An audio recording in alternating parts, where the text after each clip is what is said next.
Et salut mes poulets, nous sommes lundi 5 juin 2023, il est 23h02, donc on est presque mardi. Bienvenue dans ce nouveau vlog. J'ai rien fait de ma journée parce que Roland Garros et Zverev, il a gagné.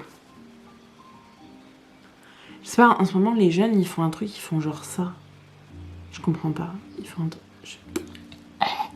Et donc j'ai rien fait d'autre, j'ai travaillé sur un projet secret, mais c'est secret. Et sur ce, je vous dis bonne nuit et à tout de suite. Hein, demain j'ai plein de trucs à faire, notamment aller aux impôts. Je ne suis que joie. S'il y a un truc que j'ai fait, j'ai passé genre 1 heure sur des sites pour trouver des fringues pour grosses, mais genre sur la pop culture, des robes Captain America, tout ça. Et concrètement, ça existe, mais qu'aux États-Unis. Voilà, ça m'a énervé. Ciao, bye bye. Je sais pas ce que je vais faire ce soir. Probablement dormir. À tout de suite. Et salut à vous mes patates, nous sommes jeudi 8 juin 2023, il est 18h09 et j'ai l'impression que j'ai pas fait d'update du tout cette semaine. Mais au pire tout le monde s'en fout, la faute à Roland Garros. Update film, ciné, culture, blablabla. J'ai fini la saison 1 de Véronica Mars, qui était toujours aussi bien que dans mes souvenirs, donc 5 étoiles. Même si j'ai trouvé que le dernier épisode était un peu trop rushed. C'était un peu trop rapide pour moi. J'aurais bien aimé que ça soit développé sur 2 ou 3 épisodes plutôt. Mais voilà, maintenant je suis hype pour écrire des fanfics entre Véronica et Léo. Que dire d'autre? J'ai fini la première saison de New Girl. À la base, c'était juste pour voir Max Greenfield, qui est dans Véronica Mars, qui joue Léo. Mais en fait, je me suis lancée dedans et ça me fait tellement rire, c'est tellement absurde comme série que je l'ai bouffée en 10 jours. Ce qui est très long pour moi. D'habitude, une saison de série de 20 minutes, d'épisodes de 20 minutes, je la bouffe en 3 jours. Mais là, j'ai essayé d'être raisonnable. C'est l'IOP. Donc j'ai fini New Girl, enfin la première saison. C'est trop bien, 5 étoiles, j'adore. Je suis la kiffance, et puis je vais continuer avec la saison 2, je vais faire pareil pour Véronica Mars, je vais alterner les deux, je vais écrire peut-être des fanfics des deux, je sais pas encore. Je pense pas pour New Girl, parce que pour New Girl, les choses que j'ai envie qui se réalisent, donc j'ai pas tellement besoin de faire de fanfiction.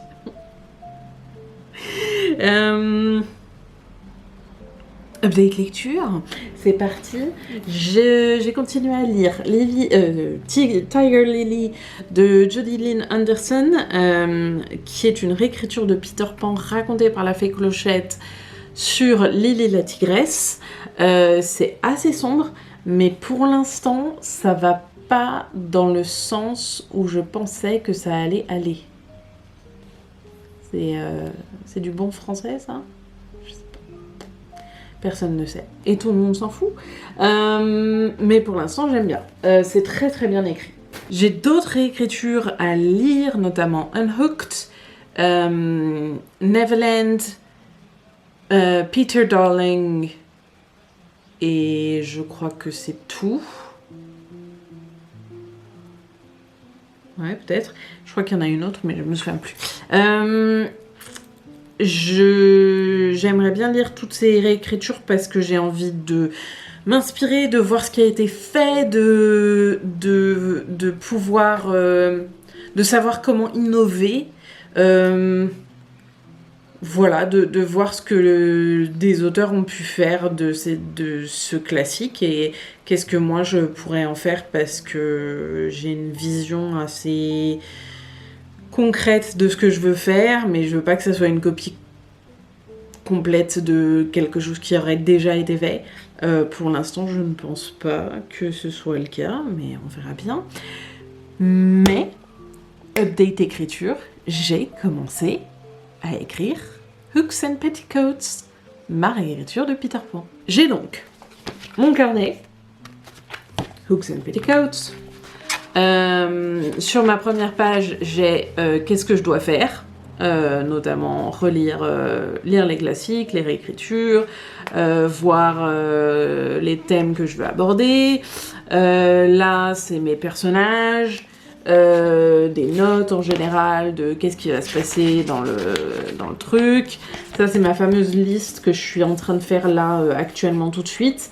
De tout ce que j'aime, tout ce que j'aime pas, tout ce qui me rend en colère, qui me rend triste, qui me rend n'importe quoi et qui me permettra de les intégrer ou pas d'ailleurs à l'histoire, mais ça je vous en parle souvent dans mes vidéos sur l'écriture, mes formats un peu plus courts. J'ai enfin trouvé ma question clé qui est en fait le fil conducteur de l'histoire, c'est-à-dire que moi je ne peux pas commencer une histoire si j'ai pas ma question clé, qui est en général un spoiler parce que c'est l'aboutissement de la trame.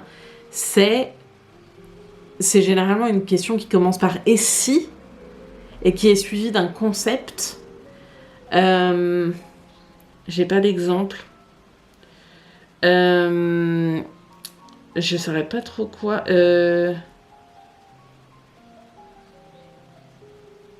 Je saurais pas trop quoi vous donner comme exemple parce que mes exemples de romans, bah, c'est des spoilers, donc, et comme un jour j'aimerais bien les publier, je peux pas vraiment les dire. Mais voilà, le et si concept, et en fait ça va être la trame du roman et c'est ce qui va guider, en l'occurrence pour celui-là, c'est ce qui va me guider à travers tout le roman. Ensuite, je suis en train de définir Wendy. Alors là, je me pose toujours 5 questions. Pour moi, c'est hyper important. Je vous en parlerai dans des vidéos plus courtes. Mais pour définir un personnage, il faut se demander quelle est sa plus grande peur. C'est ce qui va lui arriver dans le roman. À un moment donné, Ron, sa plus grande peur, c'est les araignées. Il se retrouve dans une forêt avec les plus grosses araignées du monde. Qu'est-ce qu'elle veut?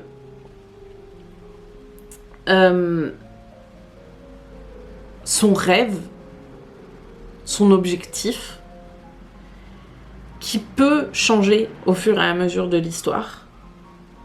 Par exemple, Katniss veut protéger sa sœur. Mais, troisième question, de quoi a-t-elle besoin?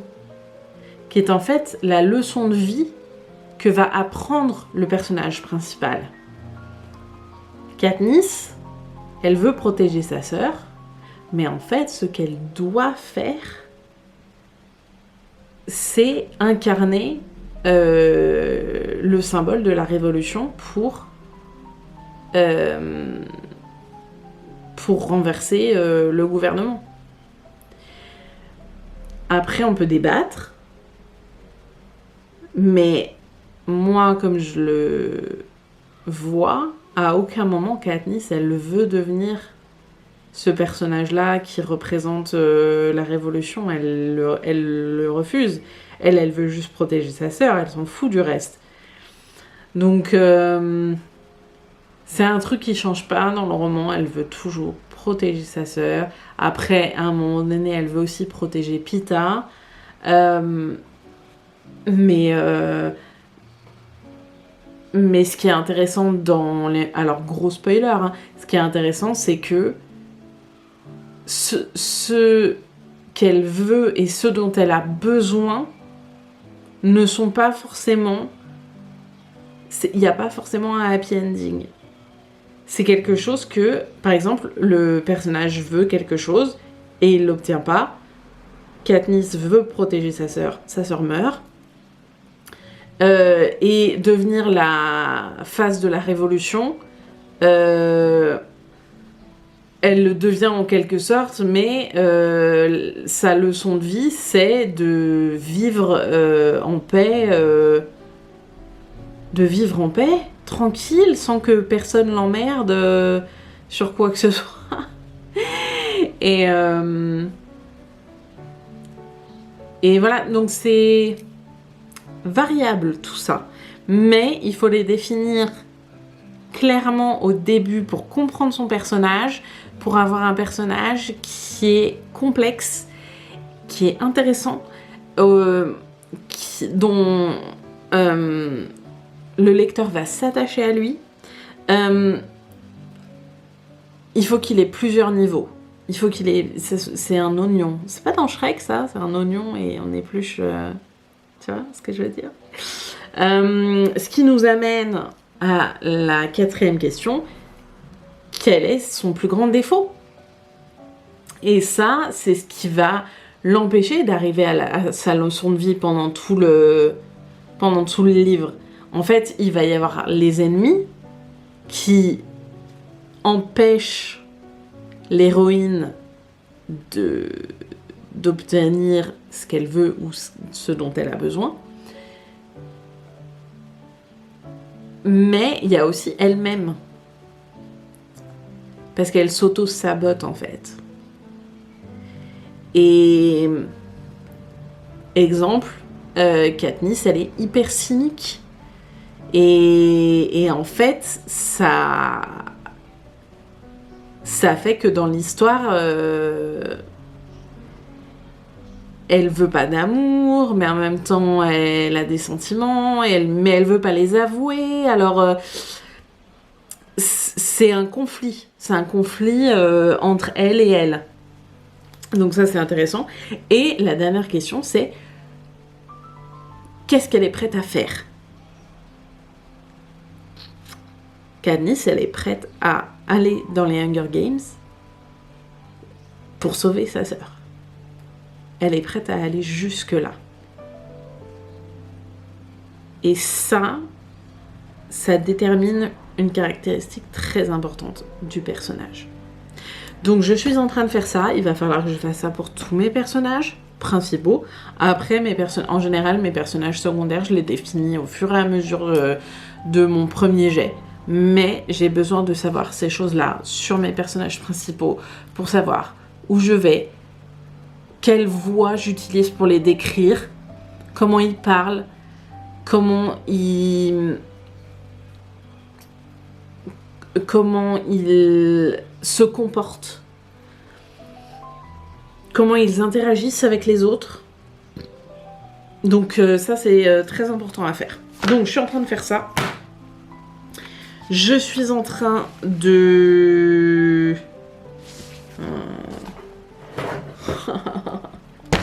de faire mon tableau avec mes points forts. Donc ça, c'est grâce à la méthode Save the Cat. Donc c'est tous les points importants de la structure du roman qui vont se passer. Donc c'est-à-dire que quand j'ai par exemple l'image de début, c'est une scène, une seule. Elle doit être active, ça doit être de l'action. Elle doit être visuelle. Elle doit donner le ton, le style, l'ambiance du livre. Et elle doit être absolument opposée à l'image de fin. Ce qui peut se débattre. J'ai pas d'exemple là tout de suite maintenant.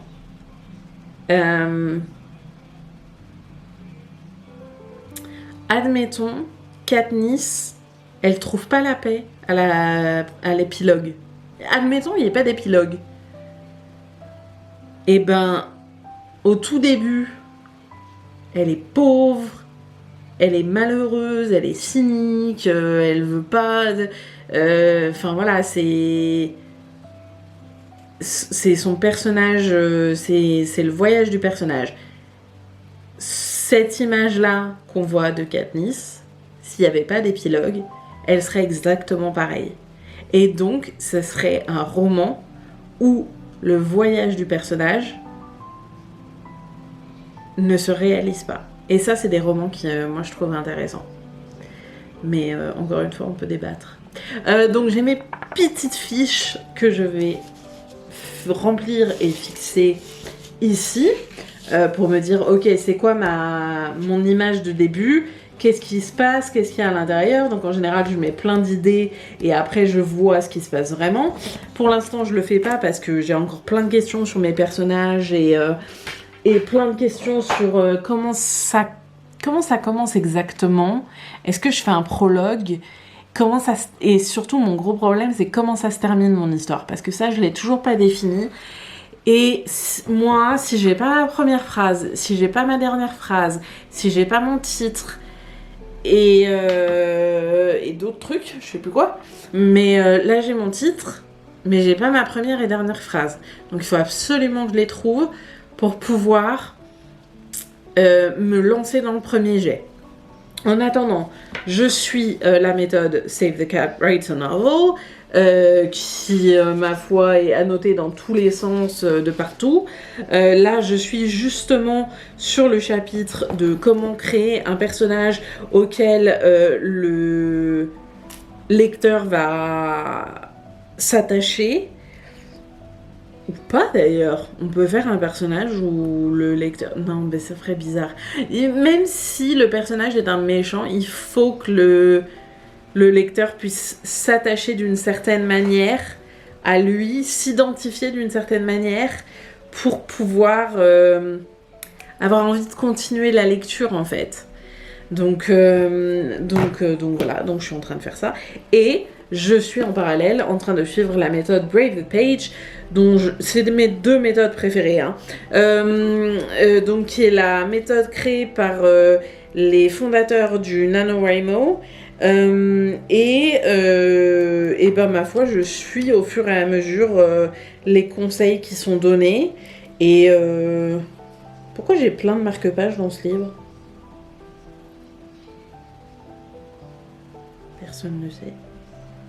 Et donc, voilà, je fais un peu les exercices qui sont donnés. J'aime bien, il y a un exercice, c'est trop con, mais il y a un exercice qui est de créer un faux compte Twitter des personnages, ou Facebook, ou Insta, on s'en fout. Et ce qui permet de définir très succinctement. Succinctement, ouais, c'est ça. Au secours. Je sais pas comment... Brièvement. Qui permet de décrire brièvement le personnage. Et en général, quand toi, tu te fais ta petite description autobiographique là, sur Insta ou sur Twitter, c'est très très court. Et faut que si tu as envie, si tu es de ce type-là, il faut que tu te décrives en quelques mots. Et donc, c'est intéressant de faire ce genre de choses pour ces personnages, même si c'est des personnages, en l'occurrence, de fantasy.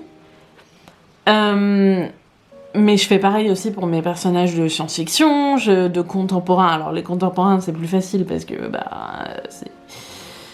c'est littéralement, pour le coup, littéralement, je crée des faux comptes Twitter pour mes personnages et je fais leur autobiographie, je mets les photos et des fois je tweete pour voir quel genre de personne le personnage est.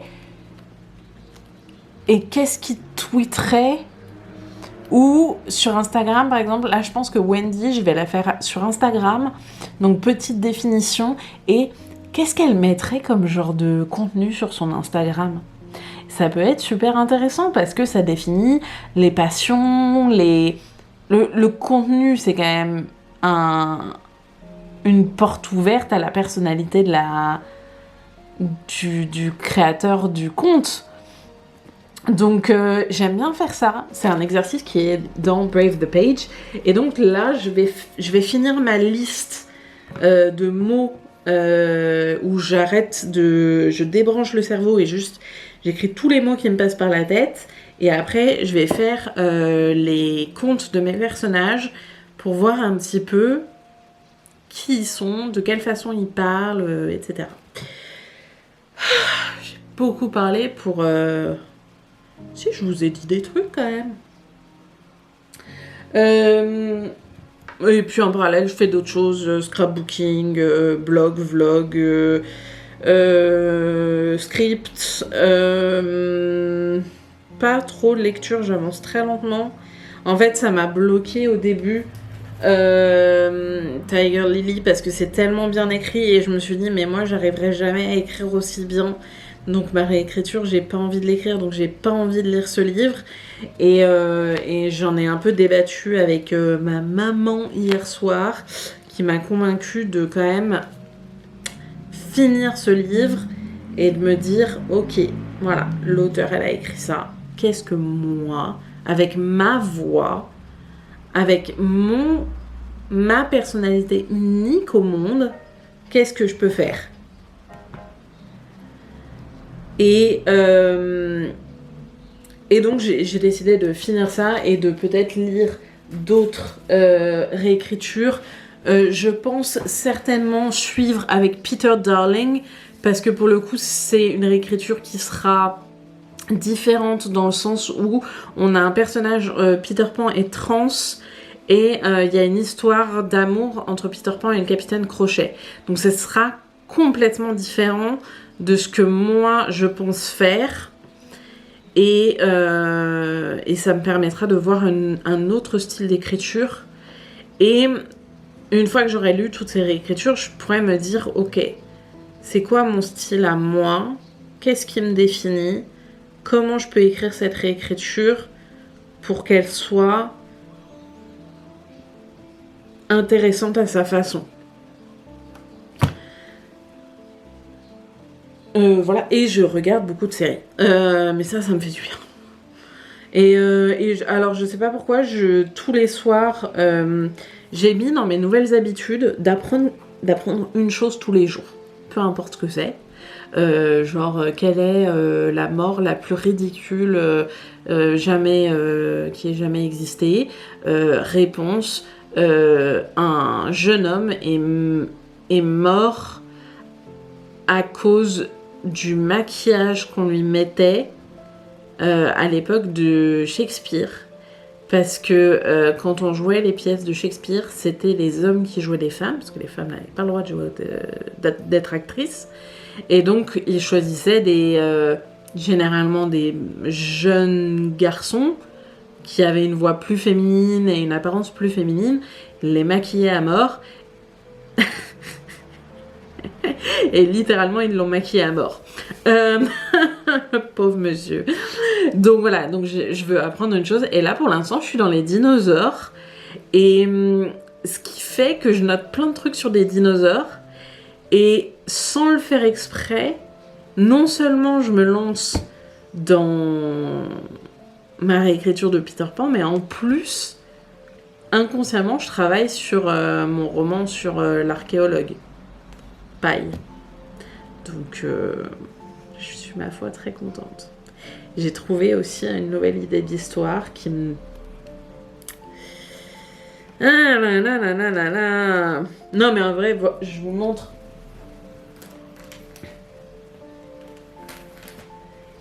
Ça, c'est toutes les histoires que je suis en train de faire. J'espère pas en même temps, parce que sinon je vais péter un câble. Mais je vais pas te mentir, je travaille sur 2 ou 3 en même temps. Donc on va vite se calmer. Et voilà.